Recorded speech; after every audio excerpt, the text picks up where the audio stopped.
फारूक अब्दुल्ला देश की सियासत में एक ऐसे राजनेता जो कभी पाकिस्तान की तबाही पर बेचैन हो उठते थे, वो आज पाकिस्तान को शांति का पाठ पढ़ा रहे हैं। जी हां, आपने जम्मू कश्मीर के पूर्व सीएम फारूक अब्दुल्ला के दर्जनों ऐसे बयान सुने होंगे जिसमें वो हिंदुस्तान से ज्यादा पाकिस्तान की चिंता करते नजर आते हैं। बड़ा से बड़ा मामला हो जाए फिर वो पाकिस्तान से ज्यादा भारत पर सवाल उठाते हैं। यहां तक कि पाकिस्तान हमारे लोगों के खून बहाता है और फारूक अब्दुल्ला भारत पाकिस्तान के बीच शांति की बात करते हैं। सीधे ये कहते हैं कि जम्मू कश्मीर पाकिस्तान का हिस्सा है, जनमत संग्रह होना चाहिए। लेकिन अचानक ऐसा क्या हो गया कि पाक के दीवाने फारूक साहब आज पाकिस्तान को ही शांति का पाठ पढ़ा रहे हैं और यह ज्ञान दे रहे हैं कि युद्ध किसी समस्या का विकल्प नहीं है। ईरान को कह रहे हैं कि युद्ध से कुछ भी हासिल नहीं होता। पाकिस्तान को कह रहे हैं कि जम्मू कश्मीर में आतंकवाद भेजना बंद करो। भारत के सैनिकों पर सवाल उठाने वाले लोग अगर देशभक्ति की बात करने लगे तो समझिए मामला गड़बड़ है और इसके पीछे जरूर कोई निजी स्वार्थ छिपा है। फारूक अब्दुल्ला जैसे सत्ता प्रेमी नेता अक्सर सवालों के घेरे में होते हैं। ऐसे में अपने बयानों से जम्मू कश्मीर के पूर्व सीएम फारूक अब्दुल्ला एक बार फिर बुरे फंसे हैं। नमस्कार, टर्निंग पॉइंट में आपका स्वागत है। मैं हूं नवेंदु और आज के इस वीडियो में आपको बताऊंगा जम्मू कश्मीर के पूर्व सीएम एनसी के अध्यक्ष फारूक अब्दुल्ला की बयानबाजी के पीछे की असली कहानी। आखिर 3 पीढ़ियों से जम्मू कश्मीर में राज करने वाले लोग अपनी भाषा को लेकर हमेशा विवादों में क्यों आ जाते हैं? फारूक अब्दुल्ला को क्या हुआ? जंग के बीच अब्दुल्ला दीवाना, देशभक्ति या निजी स्वार्थ? एक्सपोज हो गए पूर्व सीएम। नेशनल कॉन्फ्रेंस के अध्यक्ष फारूक अब्दुल्ला अब दुनिया को सद्बुद्धि का पाठ पढ़ाने की कोशिश करने लगे हैं। फारूक अब्दुल्ला ने कहा कि युद्ध से सिर्फ तबाही आती है। श्रीनगर में मीडिया से बातचीत करते हुए एनसी सुप्रीमो ने यह कहा है पाकिस्तान और चीन से कि उसे समझना चाहिए कि जंग से कुछ नहीं हासिल होता, इससे सिर्फ तबाही लाई जा सकती है। हमें उम्मीद है कि हमारा पड़ोसी ये महसूस करेगा कि जंग के द्वारा कुछ हासिल नहीं होता, जंग से केवल तबाही आती।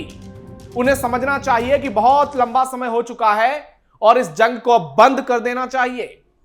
जम्मू कश्मीर के पूर्व सीएम ने यह उम्मीद जताई कि जम्मू कश्मीर युद्ध से मुक्त हो जाएगा। वो कहते हैं, मैं अल्लाह से दुआ करता हूं वो इस जम्मू कश्मीर को हर मोर्चे पर कामयाबी दिलाए और हमें जंग से आजादी दिलाए। मैं दुआ करता हूं कि सारी दुनिया में शांति हो ताकि हमारी समृद्धि हो। यह फारूक अब्दुल्ला कह रहे हैं जो कभी पाकिस्तान के दीवाने हुआ करते थे। अब पिछली कुछ घटनाक्रम के बारे में उसका जिक्र करते हैं। पिछले साल 22 अप्रैल को जब पाकिस्तानी आतंकियों ने पहलगाम में बड़े हमले को अंजाम दिया था तो फारूक अब्दुल्ला की देशभक्ति नजर आई थी। यह सो कॉल्ड देशभक्ति है और यह कहा था कि पाप का घड़ा भर चुका है। और अब फारूक अब्दुल्ला का पाकिस्तान को लेकर ताजा बयान पहलगाम आतंकी हमले की बरसी से ठीक पहले आया है। 22 अप्रैल हर किसी को याद है। पाकिस्तान के द्वारा किए गए हमले में एक नेपाली टूरिस्ट समेत 25 भारतीयों की मौत ने पूरे विश्व को हिला दिया था, जहां पाकिस्तानी आतंकवादियों ने भारतीय लोगों को मौत के घाट उतार दिया था। पहलगाम हमले को पाकिस्तानी लश्कर तैयबा से जुड़े दी रेजिस्टेंट फ्रंट ने अंजाम दिया था। तब फारूक अब्दुल्ला ने कहा था आतंकवाद को जड़ से उखाड़ना होगा। उन्होंने पाकिस्तान स्थित आतंकी ठिकाने के खिलाफ ऑपरेशन सिंदूर वाले कदम पर मोदी सरकार का समर्थन किया था। यह पिछले कुछ समय का हाल है, लेकिन इस पर गहराई से सोचने की जरूरत है कि 3 पीढ़ियों से जम्मू कश्मीर में हुकूमत करने वाले फारूक अब्दुल्ला आजकल पाकिस्तान पर हमले क्यों कर रहे हैं? भारत सरकार को लेकर उनके दिल में यह प्यार क्यों उमड़ आया है? और क्या उनके पीछे मंसूबे के पीछे कोई और कहानी है? अचानक क्यों बदल गए फारूक अब्दुल्ला के सुर? फारूक अब्दुल्ला को लेकर हाल के बयानों पर सवाल इसलिए उठ रहे हैं क्योंकि उनकी राजनीतिक लाइन समय समय पर बदलती हुई नजर आती है। हमारा मानना है कि उनका ताजा बयान पूरी तरह सिद्धांत आधारित नहीं है, बल्कि परिस्थितियों से प्रभावित है। हाल में उन पर हुए हमले के बाद उनकी भाषा अपेक्षाकृत नरम हुई है, जिसे कुछ लोग व्यक्तिगत सुरक्षा और मानसिक प्रभाव से जोड़कर देखते हैं। इन घटनाओं के बाद उनकी सुरक्षा बढ़ा दी गई है। रिपोर्ट्स के मुताबिक यह मामला सीधे तौर पर जानलेवा हमले का था या नहीं, अभी इस पर कोई जस्टिफिकेशन नहीं आया है। लेकिन संभावित खतरे को देखते हुए एजेंसियां सतर्क हो गई हैं। ये वीडियो है जो वायरल हुआ था सोशल मीडिया पर जब इन पर हमले हुए थे। ऐसी घटनाओं का असर नेताओं की सार्वजनिक भाषा और रुख पर पड़ता है, क्योंकि सुरक्षा चिंता उनके राजनीतिक व्यवहार को प्रभावित करती है। जब खुद पर अटैक होता है तब आसमान दिखने लगता है, तब सारी गलतफहमी दूर हो जाती है। दूसरा पहलू राजनीतिक समीकरणों का है। जम्मू कश्मीर की राजनीति में केंद्र सरकार की भूमिका अहम है, क्योंकि पूरा प्रशासन केंद्र सरकार के हाथ में है, एलजी के हाथ में है, और नेशनल कॉन्फ्रेंस जैसी पार्टी के लिए केंद्र से टकराव के बजाय संतुलन बनाए रखना रणनीतिक रूप से फायदेमंद है, क्योंकि सरकार तो यही चला रहे हैं। इनके बेटे उमर अब्दुल्ला जम्मू कश्मीर के मुख्यमंत्री हैं। ऐसे में तर्क दिया जाता है कि उनके बयान केंद्र की सत्ता, खासतौर पर मोदी शाह की अगुवाई वाली बीजेपी सरकार को नाराज नहीं करने की कोशिश होती है। तीसरा कारण उनकी राजनीतिक प्रासंगिकता को बनाए रखने से जोड़ा जा रहा है। बदलते राजनीतिक माहौल में नेताओं को अपने रुख में लचीलापन दिखाना पड़ता है, ताकि वो हर वर्ग के बीच अपनी स्वीकार्यता बनाए रखें। भले पाकिस्तान की तारीफ कर दें, लेकिन वोट तो चाहिए भारत में।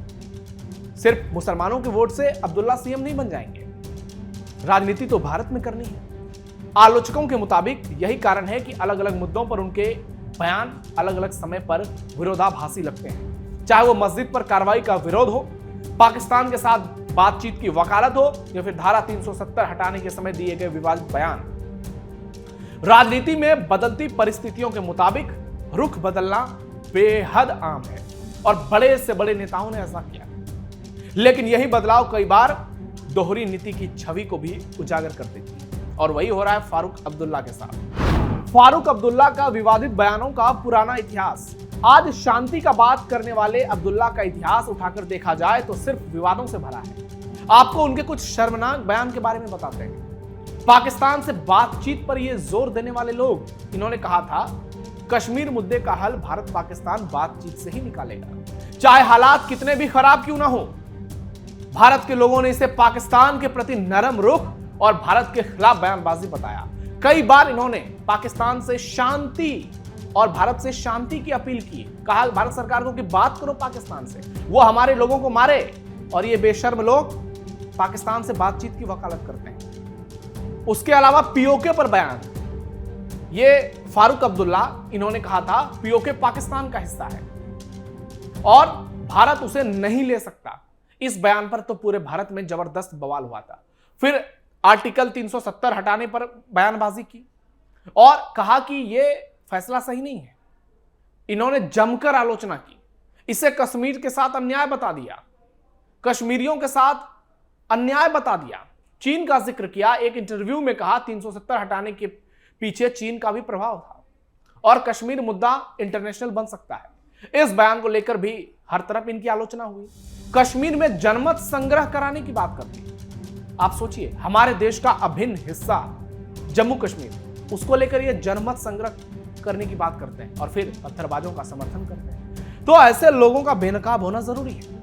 ये कितना भी भारत को लेकर बयान क्यों न दे दे, लोग जानते हैं कि इनके मन में पाकिस्तान प्रेम है। जब सीएम रहे तब पाकिस्तान की जमकर की तारीफ। फारूक अब्दुल्ला को लेकर यह आरोप अक्सर उनके राजनीतिक विरोधी लगाते हैं। भारत के लोग लगाते हैं कि जब वो सत्ता में थे तो पाकिस्तान को लेकर उनका रुख बेहद नरम रहा, जितनी आज अपेक्षा की जाती है। आलोचकों का कहना है कि उन्होंने कई मौके पर सख्त कार्रवाई की बजाय बातचीत शांति पर ही जोर दिया, जिससे यह धारणा बन गई कि वो पाकिस्तान के प्रति नरम है। इसी कारण से आज जब वे शांति और युद्ध के खिलाफ बयान देते हैं तो कुछ लोग इसे उनके पुराने रुख से जोड़कर सवाल उठाते हैं। उनके कश्मीर पर दिए गए बयान हमेशा विवादित रहे, जिन्हें विरोधियों ने राष्ट्रीय भावना से अलग बताया। हालांकि उनके कुछ समर्थक भी हैं, वो कहते हैं कि उनका मकसद हमेशा क्षेत्र में स्थिरता और शांति बनाए रखने का है। तो फिर पाकिस्तान से कहो कि भारत में आतंकवादियों को नहीं भेजे। अब वक्त आ गया है, हमें जरूरत है ऐसे लोगों को पहचानने की, बेनकाब करने की, जो भारत में रहकर तमाम सुख सुविधाएं लेते हैं, हमारे पैसे पर पलते हैं और उसके बाद पाकिस्तान को लेकर अपना प्रेम जाहिर करते हैं, और जब निजी स्वार्थ की बात आती है तब खुद को देशभक्त के तौर पर पेश करते हैं। ऐसे गद्दारों की हमारे देश में कमी नहीं है, और इसलिए सोशल मीडिया पर बहुत सारे लोग इस तरह की दोहरी मानसिकता रखने वाले लोगों को सीधे तौर पर गद्दार कहते हैं। और यह लिस्ट काफी लंबी है, राजनीति से लेकर जम्मू कश्मीर में सड़कों तक ये आपको नजर आएगी। पत्थरबाजों से लेकर राजनेताओं तक के मंसूबे आपको नजर आएंगे और यह बताता है कि ऐसे लोग, इनके लिए कभी राष्ट्र प्रथम हो ही नहीं सकता। अब आपकी क्या राय है, अब क्या सोचते हैं आप ऐसे लोगों के बारे में, कमेंट बॉक्स में जरूर बताइए। हमारे वीडियो को लाइक कीजिए, शेयर कीजिए। जम्मू कश्मीर पाकिस्तान को लेकर आप क्या सोचते हैं, कमेंट बॉक्स में बताइए। और ऐसे नेताओं के बारे में आपका क्या कहना है, इसे लेकर भी अपनी राय जरूर दीजिए। फिलहाल के लिए टर्निंग पॉइंट में इतना ही। धन्यवाद।